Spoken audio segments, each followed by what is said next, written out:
Vamos a saludar con todo el respeto de siempre a nuestra bandera argentina, nuestra bandera de la Ciudad de Buenos Aires y la bandera rotaria. Un aplauso. Muchas gracias.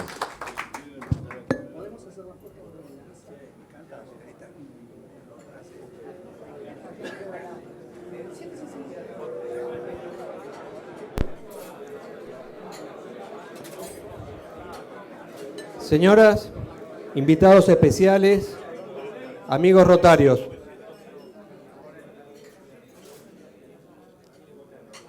Preside la reunión del miércoles 28 de agosto de 2019 nuestro querido amigo el doctor Elías Hurtado Hoyo. Nos acompaña sentado a la mesa cabecera el invitado y orador de la fecha, el señor interventor de la Administración General de Puertos, Sociedad del Estado, señor Gonzalo Mórtola, a quien le damos una muy cordial bienvenida.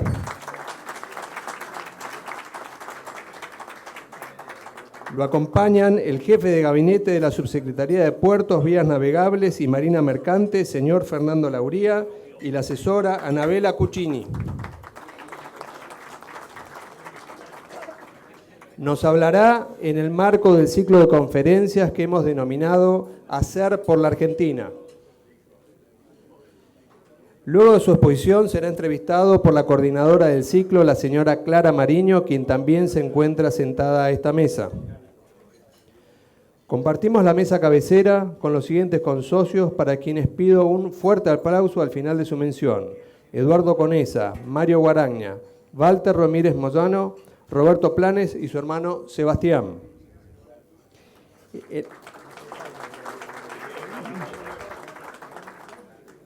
En el día de hoy celebramos los cumpleaños de los consocios nacidos en este mes de agosto, que están congregados en una mesa frente a la mesa cabecera. A los mismos les deseamos muchas felicidades y les pido también un fuerte aplauso luego de la lectura completa de sus nombres. Ellos son Jorge Alberto Reilly, Juan José Ávila, Felipe de la Balsa, Enrique Brown Estogramú, Federico Raúl Beco, Marcelo Studer, Daniel Eduardo Charles, Antonio Samarripa y Claudio Alberto Cesario.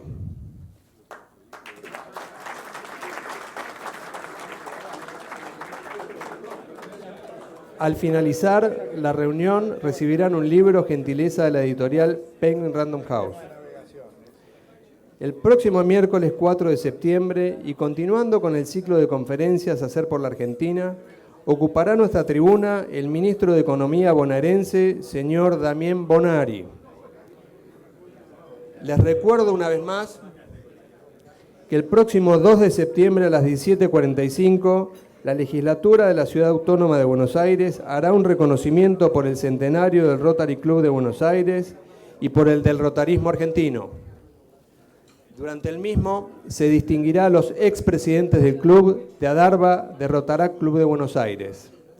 Dada la importancia de la ceremonia para nuestra institución, se espera contar con la presencia de todos nosotros y muy especialmente de los señores expresidentes.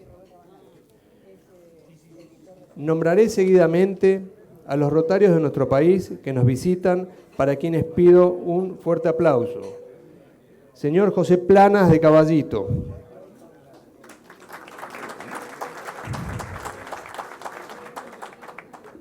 Mencionaré a continuación a los invitados de nuestros consocios, para quien también pido un fuerte aplauso al final de la lectura de su nómina.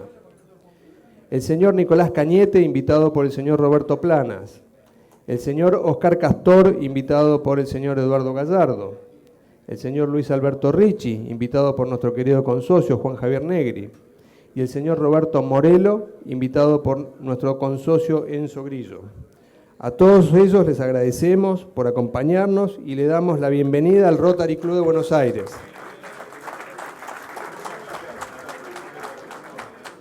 Le voy a pedir por favor a nuestro querido amigo Eduardo D'Alessio que se acerque a este podio y que por favor nos ilustre sobre la Copa del Centenario. Muchísimas gracias.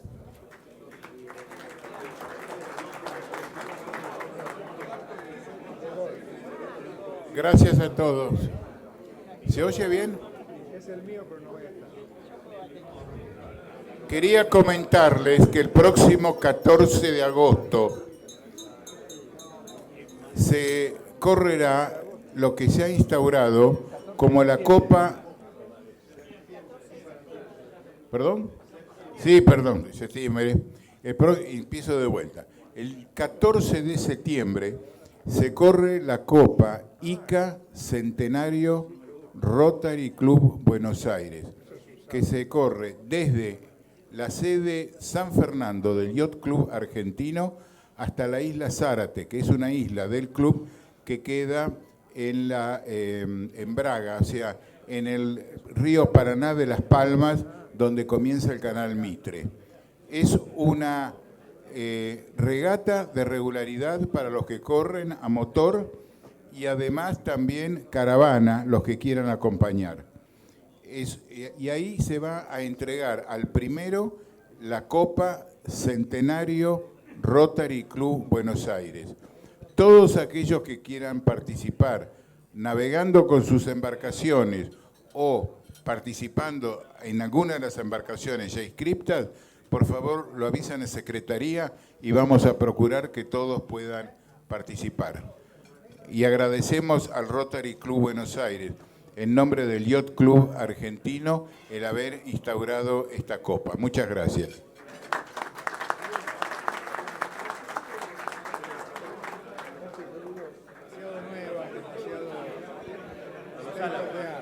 Bueno, lo invitamos a Gonzalo Mórtola a dar su charla. Gonzalo.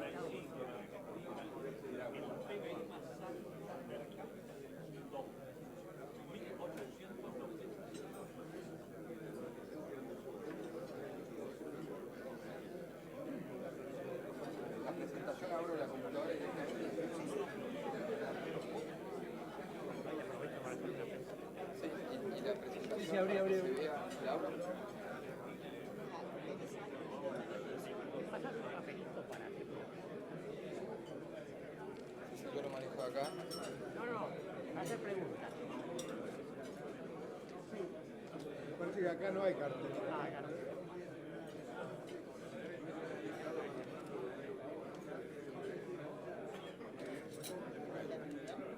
Sí, muy bien.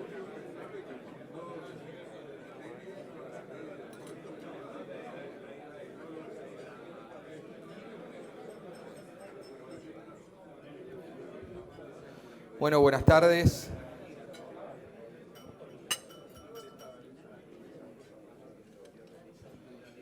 Buenas tardes. Muchas gracias por la invitación. Muchas gracias, Elías. Gracias a todos los socios de Rotary. También felicitaciones por estos 100 años. Muchas gracias, Walter, que recién estabas conmigo en la mesa y ahora no sé dónde estás. Acá estás. Es un placer para mí, en representación de todo mi equipo también, esta invitación, estar acá y poder compartir la gestión del día a día y un poco lo que nos llevó a sumarnos a lo público, a trabajar por nuestro país, a construir ciudadanía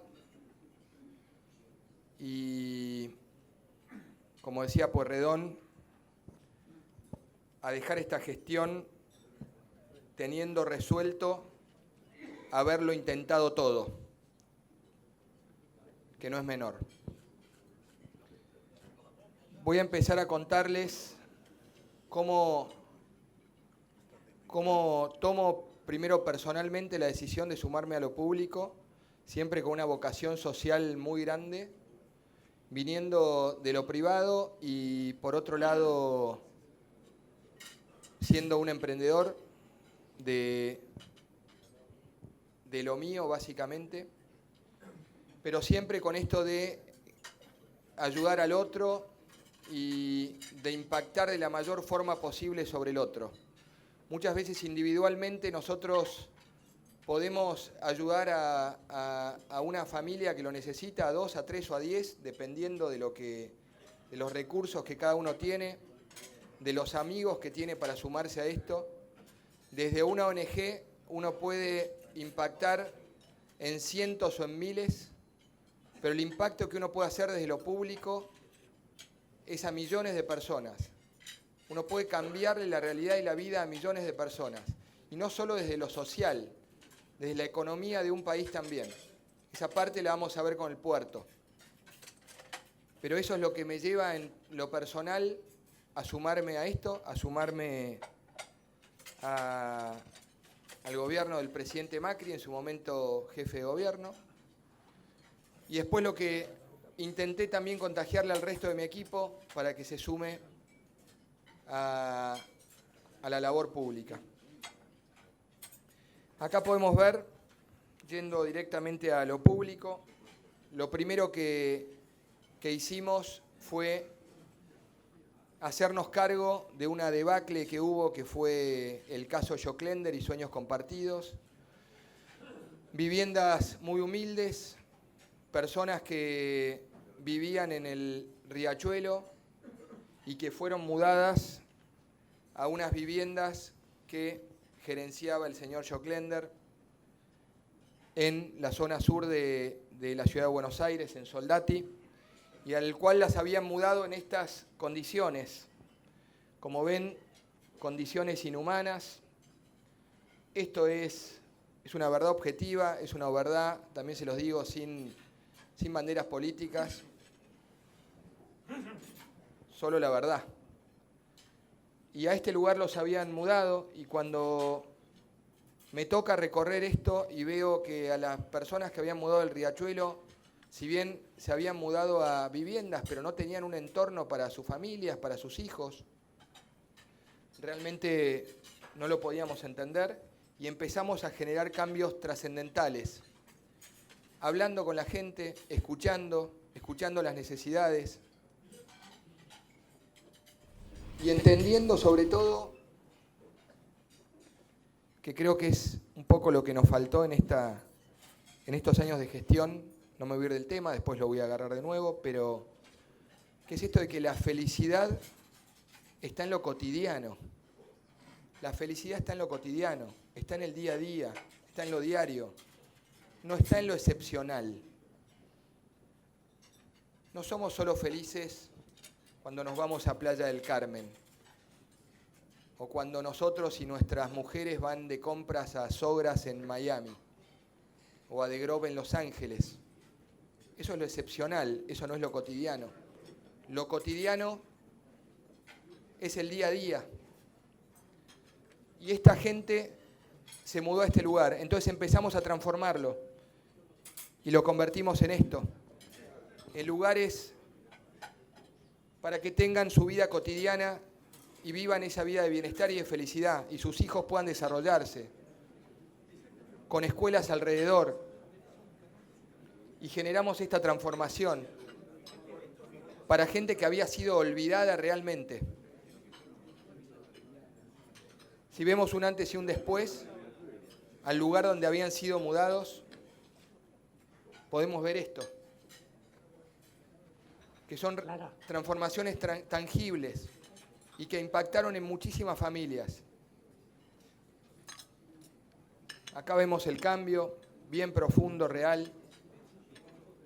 Y después de habernos hecho cargo de lo que fue el tendal de Joclender y lo que fueron esas viviendas, nos fuimos a Villa 31, en una época que todos seguramente la recuerdan, que es una época en la cual Autopista Ilía tenía un alto grado de conflictividad, Autopista Ilía se cortaba cada 15 días. Recuerdo a mi padre decir, yo no voy más por Autopista Ilía porque siempre está cortada. A su vez, sin cloacas, sin infraestructura, sin luminarias, una peligrosidad enorme. Y nos hicimos cargo no solo de la infraestructura, sino que también de sanear el conflicto. Y llegamos a estas transformaciones, a llegar a estas calles en las cuales viven chicos que cuando se inundan y se llenan de agua tienen que ir al colegio con un delantal blanco, todos manchados, y eso les da vergüenza, porque esa es la realidad que viven. Generar esta transformación, como se ve acá, un antes y un después, con un presupuesto muy bajo, generar esta transformación que vemos acá, generar esto que cuando circulamos por la autopista Elía uno veía cómo salían los tanques por afuera y se seguía construyendo en el medio de la autopista con un alto grado de peligrosidad, no solo para los que pasaban en auto o pasábamos en auto, sino también para la gente que vivía ahí, sobre todo los chicos. Esta reja que está al costado de la autopista Elía, antes por ahí nos olvidamos cómo era, pero la realidad era esta. Y cada 15 días había un corte y había gente que cruzaba de un lado para el otro, y había chicos que cruzaban de un lado para el otro. Como ven, pongo mucho foco en la niñez, porque ellos no tienen la culpa.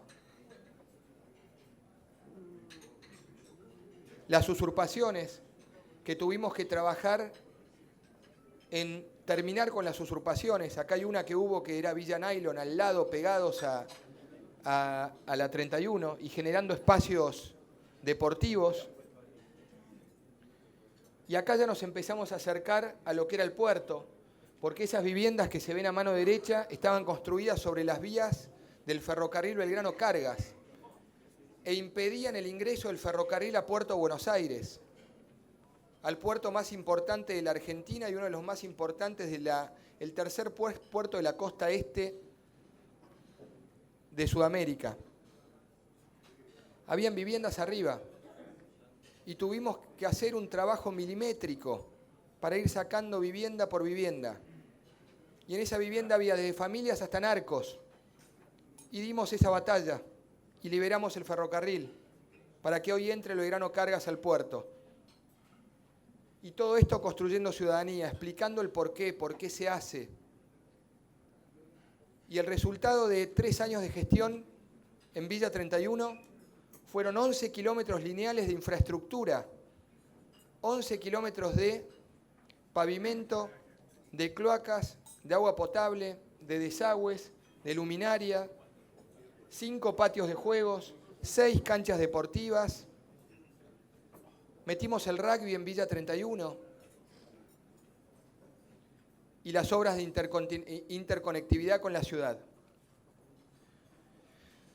Y así llegamos a Puerto Buenos Aires, como les dije recién, tercer puerto más importante de la costa este. Puerto Buenos Aires es la gran mayoría de las cosas que a nosotros nos pasan en nuestra vida cotidiana, pasan por los puertos. Si nosotros nos ponemos a pensar en este momento, acá, ahora, lo que tenemos puesto, lo que comimos, lo que hay a nuestro alrededor, la gran mayoría de las cosas o pasaron o van a pasar por un puerto. Esa es la trascendencia que tienen los puertos en las economías de los países. Por eso es muy importante que Puerto Buenos Aires y la política portuaria argentina sea política pública, sea política de Estado, que trascienda gobiernos, como ocurrió en España, que arrancó Felipe González con la política pública portuaria y trascendió gobiernos, trascendió a Rajoy, a Aznar, a Zapatero, y hoy tiene los mejores puertos del mundo. Recién, conversando con Elías, le decía que Puerto Valencia hoy es el 4.º puerto de Europa. Algeciras es el 7. Barcelona también. Están todos dentro del top 10. Y no por casualidad, sino porque entendieron que la economía de los países pasa por el comercio exterior. Es política pública. Y si no nos vayamos a Europa, porque por ahí ya nos queda muy lejos el ejemplo. Puerto del Callao, en Perú, política pública. En Chile, Valparaíso, San Antonio, política pública. México, Veracruz, política pública. Es como que es de la forma que hay que tomar y la relevancia que hay que darse a los puertos. No hay nada más global que un puerto. No hay nada más internacional que un puerto. Y acá les digo por qué. Imagínense esto. Un barco griego construido, miren la globalización de los puertos, construido en Corea del Sur, que está registrado en Panamá, charteado por un operador danés, que emplea marineros de Filipinas, que está asegurado en Inglaterra, que transporta carga fabricada en Alemania a nombre de un agente naviero suizo, que va desde un puerto de Holanda hacia un puerto de Argentina mediante una terminal concesionada por un operador de Hong Kong. Esto es un puerto. Esta es la realidad de los puertos. Les cuento Puerto Buenos Aires brevemente. Puerto Buenos Aires maneja más del 60% de la carga contenerizada de la Argentina, más del 80% de la carga si sumamos a Exolgan. Tercer puerto más importante de la costa este de Sudamérica, con 3 de los operadores más importantes del mundo. Un operador, Hutchison, que es un operador de Hong Kong, APM Terminals, danés, y Dubai Ports, de Dubái. Tiene una ubicación estratégica y a su vez tiene un sistema de puerto landlord. Esto quiere decir que el puerto es el dueño de la tierra, la autoridad portuaria es el dueño de la tierra, con lo cual puede disponer de las distintas tierras que tiene. Y un poco de historia de Puerto Buenos Aires. Es un puerto que tiene más de 100 años. Es un puerto que tuvo casi 80 años sin obras significativas, sin obras trascendentales. Un puerto a punto de quedar obsoleto, que arrancó con 6 operadores portuarios. Después continuó con 5 operadores. Después fue a 3 operadores y ahora la tendencia es un operador. ¿Por qué se da esto? ¿Y por qué vamos a un operador?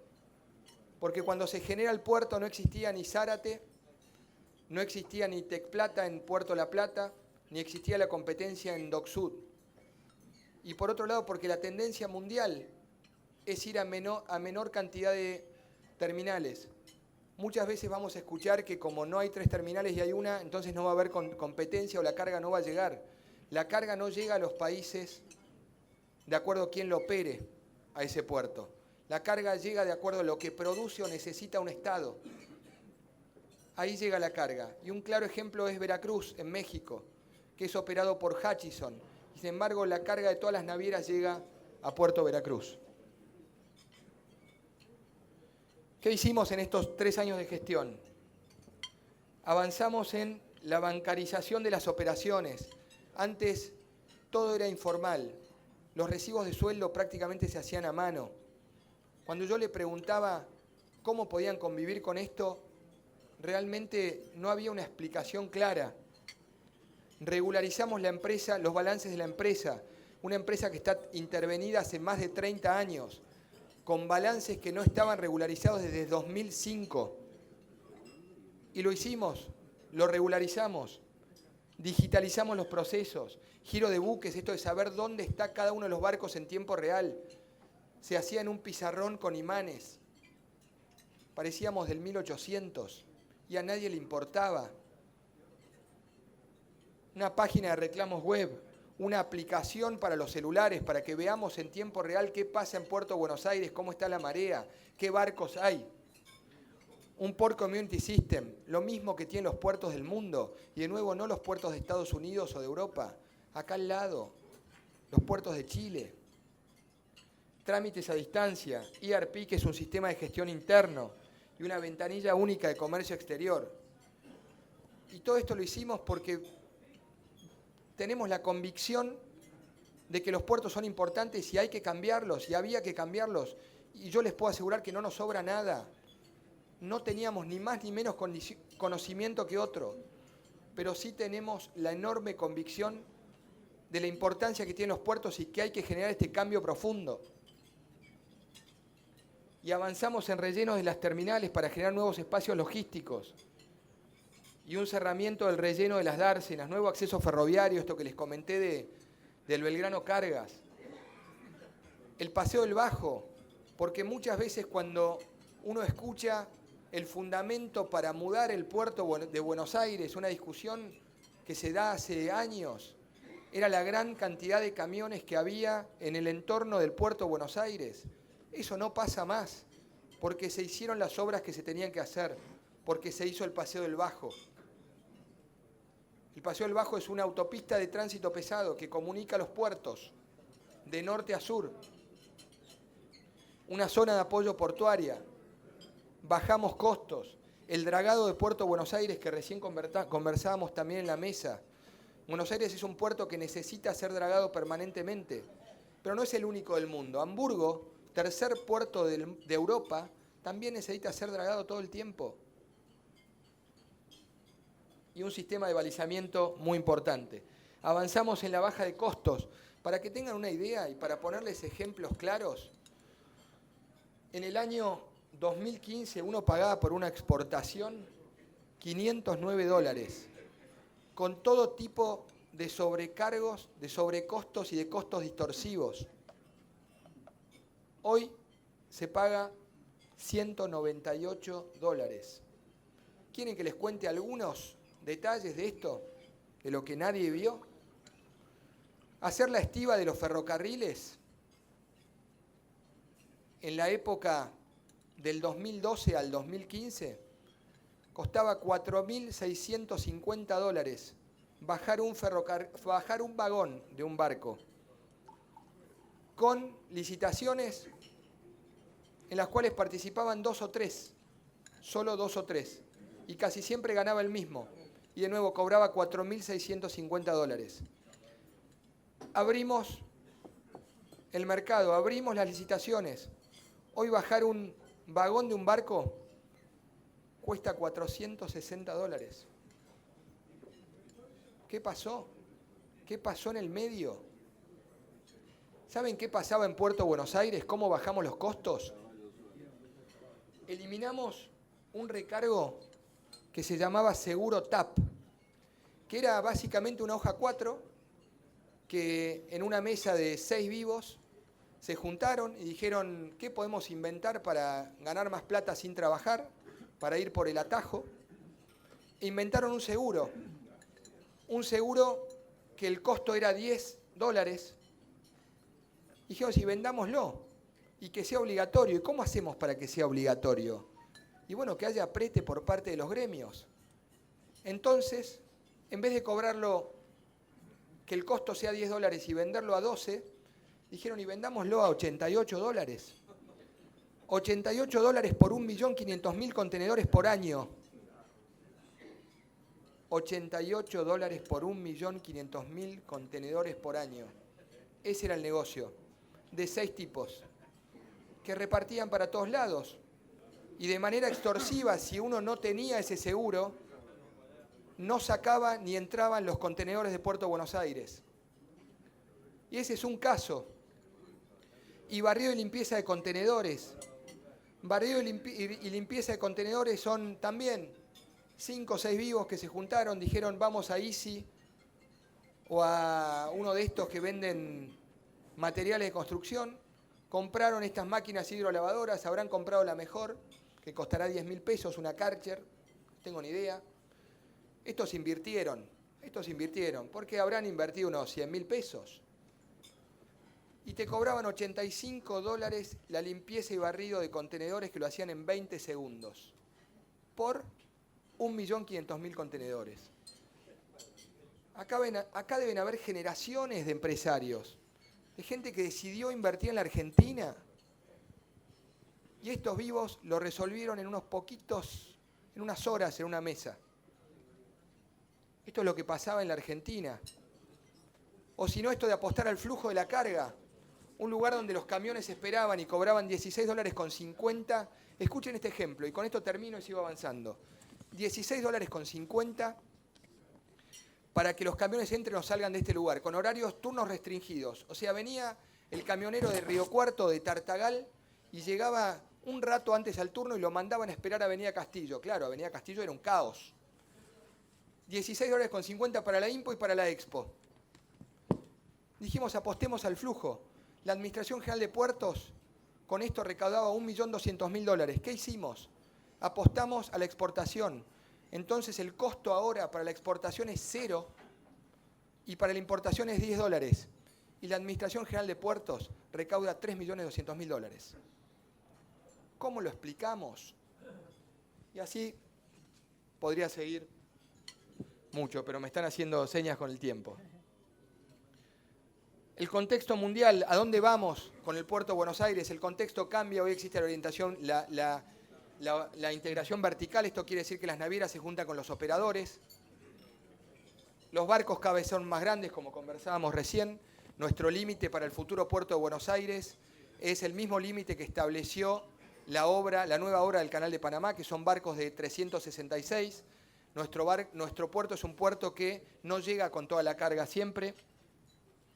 A su vez con muelles corridos, no el diseño de peines que diseñó Huergo en su momento.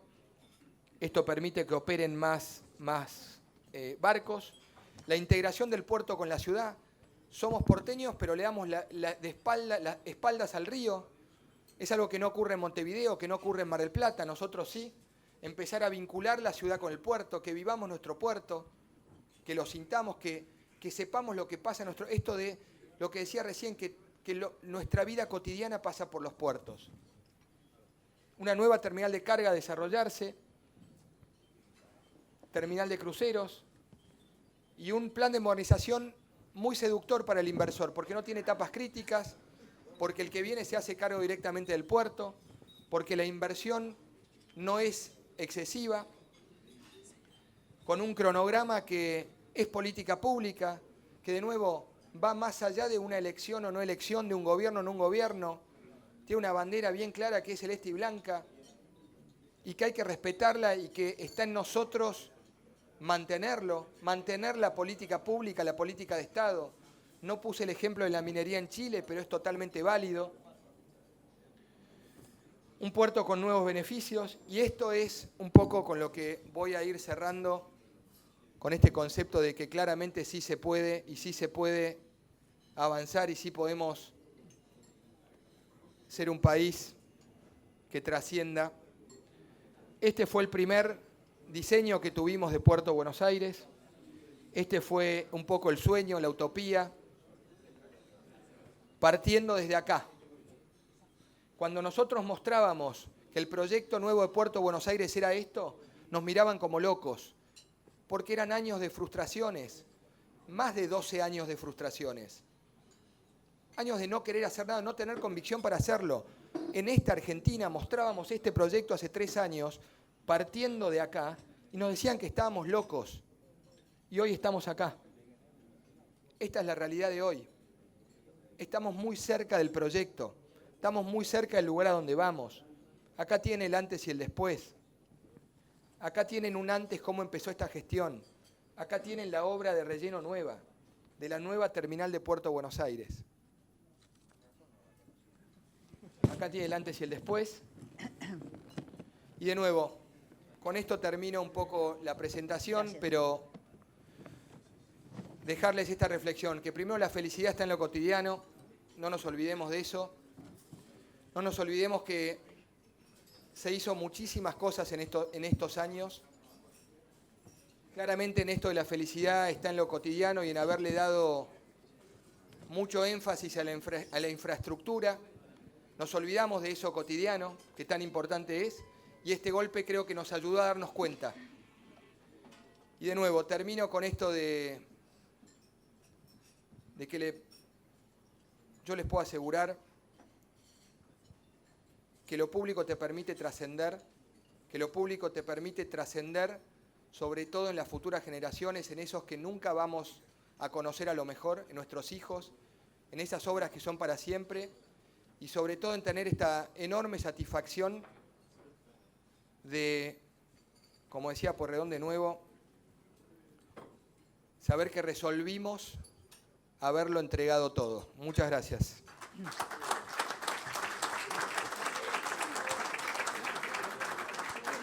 Sí, estamos medio cortitos, pero yo te hago la pregunta. Gonzalo, la primera pregunta. ¿No convendría hacer un puerto de aguas profundas en la Argentina? Esto es en comparación al Canal de Panamá y al Canal de Suez.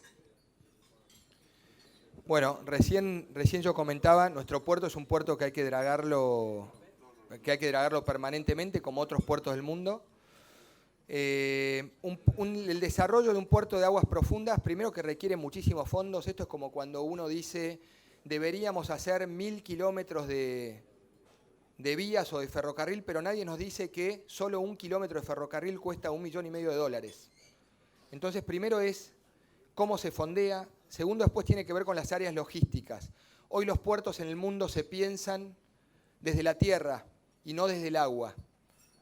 el hinterland, el entorno del puerto es trascendental. Por eso es que uno, muchas veces el ejemplo es, un flete de acá a China cuesta $1.000, pero de acá a Jujuy cuesta 4.500. Y eso tiene que ver con las áreas logísticas justamente. El desarrollo de un puerto de aguas profundas, de acá a 50 años y con otro desarrollo, primero de la parte del área logística en tierra, seguramente sería muy importante. Hoy sería realmente utópico, pero sería esta utopía de Galeano, ¿no? Que está en el horizonte y uno avanzás 2 pasos y te caes y el horizonte sigue avanzando y sigue avanzando. Hoy la realidad está dada en Puerto Buenos Aires y el puerto más competitivo de la región, de hecho, es Puerto Buenos Aires. Bueno, acá me llegó una pregunta que dice si has trabajado alguna vez en el sector privado. Creo que has dicho que sí. Y la pregunta sería si la experiencia de trabajar en el sector privado, los criterios de trabajo del sector privado son aplicables a la gestión pública. Qué buena pregunta. Sí, trabajé en el sector privado, soy un emprendedor, tenía mi empresa, una empresa de tecnología, entre otras cosas. Qué fuerte es el tema del emprendedor acá. El emprendedor yo creo que tiene un valor muy grande en todo esto. Y si es aplicable o no es aplicable, en algunos casos sí es aplicable, en otros casos no es aplicable. Acá no, yo creo que cada uno tiene un rol. Y el grado de responsabilidad que tenemos cuando decidimos cambiar al sector público es muy importante. Cuando hablo con amigos que trabajan en el sector público, les digo el gran riesgo que estamos asumiendo, les comento este ejemplo, les digo, cuando uno comete un error en una empresa privada, a lo sumo la hace perder dinero, a lo sumo te echan, a lo sumo ese impacto ocurre en la empresa.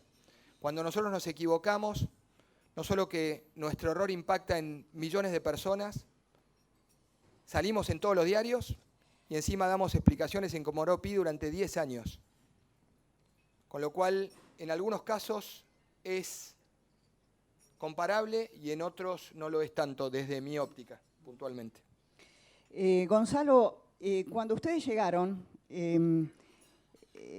¿tuvieron como objetivo combatir la estructura gremial o la estructura sindical de los sindicatos? ¿Y cómo les ha ido en esta batalla? Sí, no combatir la estructura sindical ni la estructura gremial. Los gremios, cuando trabajan bien, lo que hacen es defender los derechos de los trabajadores. Lo que sí es combatir las mafias. Es combatir a estos gremialistas mafiosos multimillonarios, empresarios, convertidos en empresarios, que no buscan el bienestar del trabajador, sino que buscan su propio bienestar y seguir incrementando su riqueza con modus operandi mafiosos. Yo hace poco a un señor le dije ampón y creo que su conducta fue digna de Lampa.